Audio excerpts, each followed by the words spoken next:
Hi. Hey, I want to talk to you about the subject of management, practice management in particular, but management in general. I deliver a lot of workshops and practices all the time. I've done over 240 or so office visits, usually where I stick around for about 4 days. 2 days I deliver a workshop with all staff, and 2 days with the executive owner and a strategy. It's a lot of fun and it's very personalized.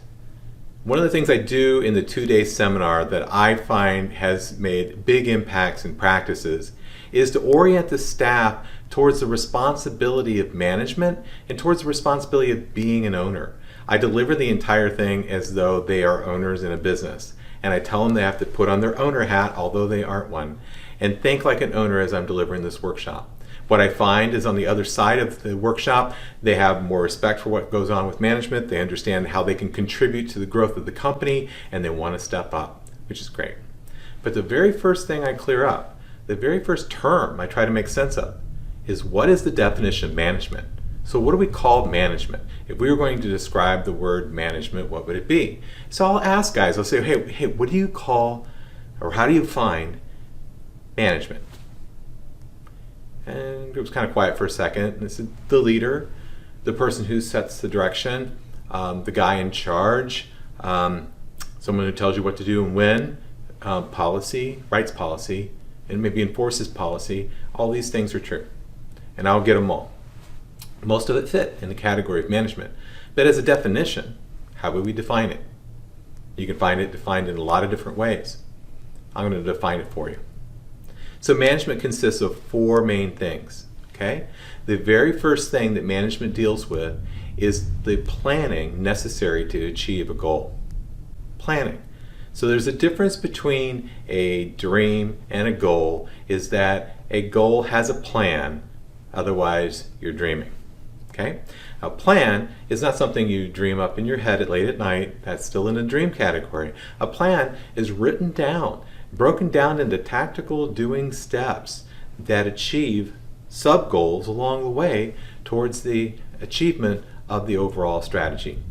Now, this is kind of a longer range. One has to be able to think in the future. A manager is always thinking in the future.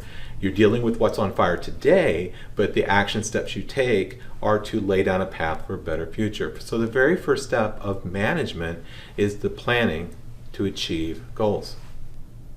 Now, in the second step, or the second phase of management, has to do with assigning portions of that strategy to individuals for execution.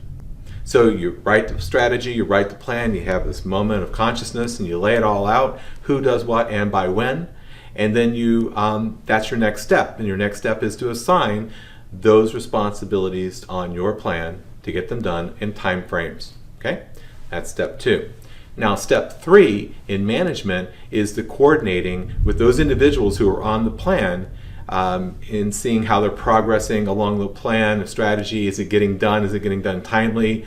What has to adjust in the plan? Sometimes that will happen. The plan will have to be adjusted because it's not achieving the end that you want. So you'll adjust for that if necessary.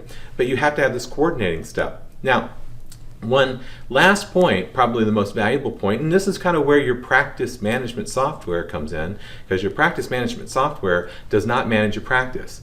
Your practice management software gives you information that evaluates how well you're managing your practice. So the last step of management has to do with achieving maximum efficiency with minimum effort, okay, to better things, to improve bottom line and production.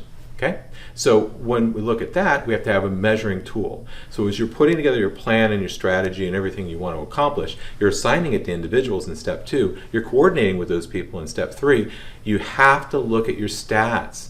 What happens to your numbers, good or bad, with the strategy? So there was an instructor in my PT class at Ohio State, and she said, always put your ego in your pocket, right?